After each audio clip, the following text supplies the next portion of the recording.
दलि बिदा बिटिआर ना मा पस्ट होग्रा माबा हगारग्रा बे बोरमा साग्लाया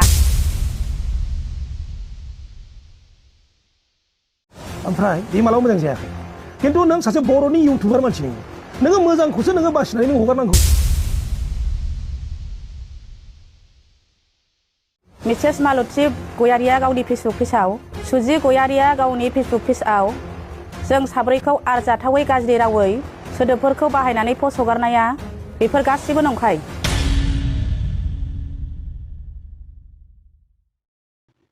खुलुमबाय रायजोफोर गिबिसिनथाराव फिथांखिब्ल इउटुब चेनेलनिफ्राय रायजो राजा बयनिसिमबो फुंबिलिनि गोजोननाय बावहरग्रोनाय जाबाय दिनै आङो ओरैबादि भाइरेल भिडिअ लानानै फैनाय जादों रायजोफोर मोनसेया जाहैबाय गहपुर राजघरनिफ्राय आरो गुबुन मोनसेया जाहैबाय चिरां बडलेण्ड बुब्लि निउज चेनेलनिफ्राय गहपुरनि इउनाइटेड निउज चेनेलनि बे भिडिअनिफ्राय आङो मोनसेखौ लानानै फैदों आरो गुबुन मोनसेखौ बडलेण्ड बुब्लि निउज चेनेलनिफ्राय आङो लानानै फैनाय जादों मेन रिजना जाहैबाय दले बिदा बिटिआर फेसबुक पेज नैबे दले बिदा बिटिआर फेसबुक पेजआवहाय गोबां बायदिसिना रोखोमनि भाइरेल भिडिअ जोङो नुनो मोनो रायजोफोर नंगौना नङा दिनै जों बिनि सायावनो सावरायलायगोन दिनै सोरबाया दिनैनि समावहाय अलखदाव गोग्लैनो थांगासिनो दङ बेखौहाय जोङो नुदों रायजोफोर नंखाय सन्देह खालामनानै गुदि गैया बिजौ गैया बाथ्रा बुंनाय गहपुर राजघरनिफ्राय साथाम सुबुंफ्रा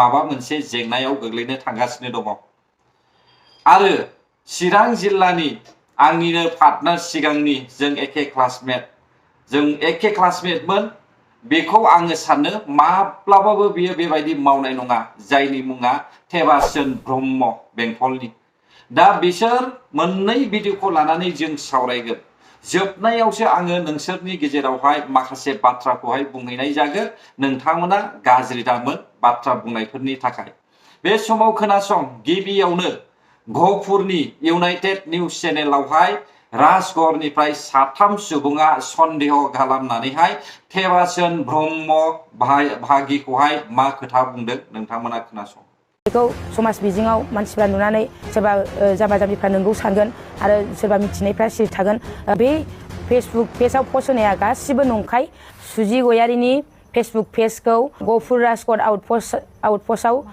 जोङो मानहानिनि केस होनाय जाबाय आरो बे सुजि गयारिया गावनि फेसबुक पेजआव जोंखौ ओरैबायदि लिरदों जों न'निफ्राय जोंनि हौवाफोरखौ बे बुंदों हौवाफ्रा बिसोरखौ जेबो बुंनो हाया आरो न'खराव बिसोरखौ जेबो बुंनो हाया होननानै बे जोंनि न'खराव हाबनानै माला जोंखौ नुफैनाय जों न'आव दिनै न'नि गार्जेनफोरनो जों खिन्थायाबानो जों जेरावबो थाङा जों मानसिफोरनि मेगनावनो थाङो फैयो जोंखौ अनेक मानसियानो नुयो जों गावनि खामानियाव थाङो पार्सनेलाव थाङो मालाबा जों जमानि खामानियाव थाङो खामानि माबायो रायलायहैयो सारजों बा बहाबा माबा मोनसे गावनि पार्सनेल खामानियाव थाङो मोनफ्रोमबो खामानियाव थांबा होमबा जों सोरबा हौवाफोरजों रायलायबा सोरबा माबा मोनसेजों रायलायबा जों एकदमबारे बयनोबो माने जोंनि खामानि पार्सनेल खामानिखौ जों खिथा थांनांगौ नामा बे सुजि गयारिनो हो बे अबाव मोनदों मा प्रुफ दं बेनाव जोंनो नांगौ मा प्रुफ दं जोंनि न'खराव बे मालाबा हाबनानै नायफेरदों बे सुजि गयारिया ओरैबायदि बुंबावदों जों पार्टिनि दादागिरिनो जों साब्रैया ओमफ्राय पार्टिनि दादागिरि होननानै जों सोरनि एगेन्स्टआव मा खामानि मावदों बे प्रुफखौ नांगौ आंनो बे प्रुफखौ नांगौ आंनो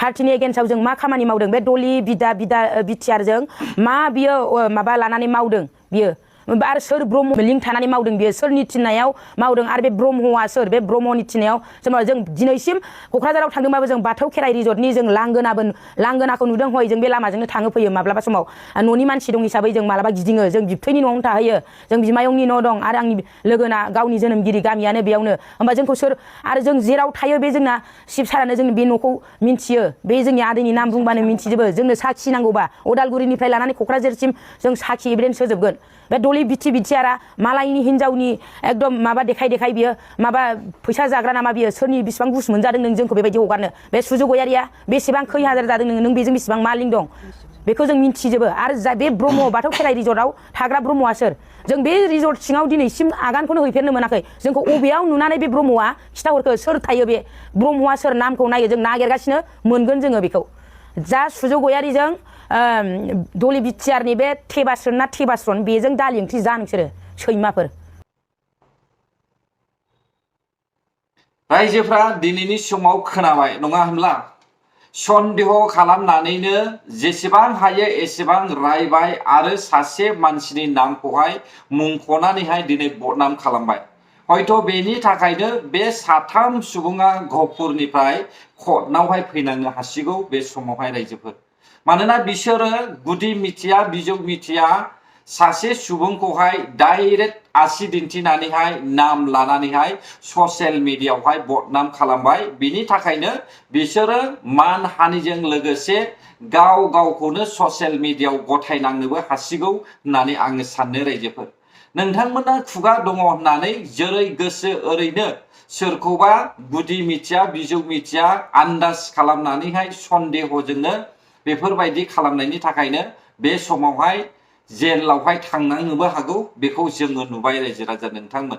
बेखायनो आंहा पावार दं होननानैहाय आंनाव खुगा दं होननानैहाय सोरनिबा थाखाय माबा मोनसे इफेक्ट जाहैगोन बेखौहाय सानग्रोनानैसो जोङो बाथ्राखौ बुंनांगौ ससियेल मिडियायावहाय।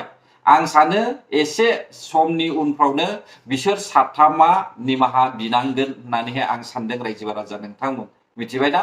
मानोना टेबास्रोन बाहागिया बे पार्टनारा माब्लाबाबो बेबायदि नङा आरो आंनि जेसेबांनाखि क्लासमेटफोर पार्टनारफोर दङ साफ्रोमबो बेबायदि गोसो गाज्रिनि मानसि गैया होननानैहाय आं सानो। मिथिबायना रायजो राजा नोंथांमोन? बे समाव खोनासंदो जोंहा बाहागि टेबास्रोना मा फोरमान होदों। खुलुमबाय, आं मुस्रि टेबास्रोन ब्रह्म। समाजारि बिजों थामहिनबा फेसबुकआव आंखौ दलाइ बिद्या बिटिआर पेजखौ सामलायो होननानै बिपिएफ आरो बिपिएफ मददगिरि माखासे पेजफ्रा जेरै बांसावबाय थादों, बिनि सायाव आङो कर्टआव केस होनाय जाबाय। आरो बे पेजफोरखौ जाय पेजफोरजों आंखौ बांसावदों बै पेजखौ सामलायगिरिफोरनि बिथं डिटेल्सखौ बरननायाव माखासे सम लानायलाय केस होनाया एसे गोबाव सम लाबाय।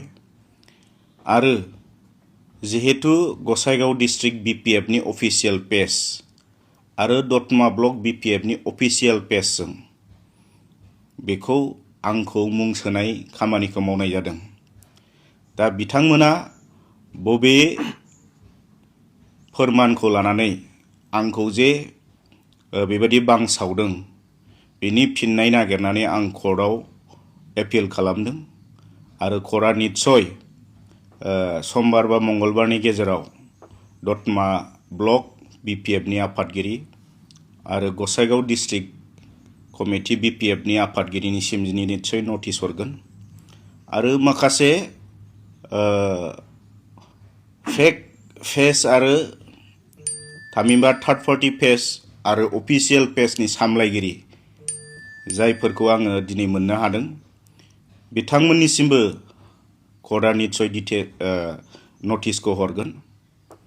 दा रायजो राजाफोरनिसिम आं बेखौनो मिथिहोनो लुबैदों, आंनि आफाया मोनसे समाव बड'फा उपेन्द्रनाथ ब्रह्मआ बड'लेण्डनि सोमावसारनाय समाव बिथांनि दैदेननाय सोमावसारनायाव दुलाराय बर' फरायसा आफादाव थानानै खामानि मावनाय सासे बिबानगिरिमोन। आबोब जानायनि सिगां आथोब दादोंमोन। जोंनि बेंटलाव बिनि फाउन्डार बेंटल आन्सलिक आबोबनि जे फाउन्डार प्रेसिडेन्ट आइमोन। आंनि बिमा बिफाया थैनानै थांदोंब्लाबो सोरखौबा नंखाय बाखाय बांसावनाय बेबायदि ससियेल मिडियायाव मब इमेज एडिट खालामनानै बांसावनाय आंनि आइ आफाया आंखौ मालाबाबो फोरोंबोफेराखै। आरो आङो जायफोर आफादफ्राव थानानै खामानि मावबोदों बे आफादफ्रा डिसिप्लिन मोनसे आफाद। बेयाव आङो सासे मावथि हिसाबै मावनायाव जेबादि सोलोंबोदों आङो मालाबा बेफोर हाबाखौबो सोलोंबोफेराखै, आंनो गियान मोनबोफेराखै। माब्लाबा सोरखौबा सोंखारिनांगौ, सोरखौबा सरकारखौ सोंखारिनांगौ बा बबेबा आफादफोरखौ राजनितिक आफादफोरखौ सोंखारिनांगौ, बे समाव आं थोंजोङै समाजारि बिजोङाव थांनानै बा खौरां बिजोङाव थांनानै आङो जुक्ति भाबै सोंखारिदों। आंनि आं साननानै मोननाय बाथ्राफोरखौ आं बुंदों। नाथाय आन्दोआव थाखोमानानै फेक पेज बेबायदि खुलिनानै आं सोरखौबा सोंफारिनाय दिनैसिम आं खामानि मावाखै। दा बेनिखायनो जायफ्रा आंखौ नंखाय बांसावदों बिथांमोना कर्टआव प्रमान होफैथों जे बे पेजखौ आं सामलायमारो होननानै। दा नोंजों आंजों डिबेट जालायोबाथ' नंगौ नङा जालायगोन।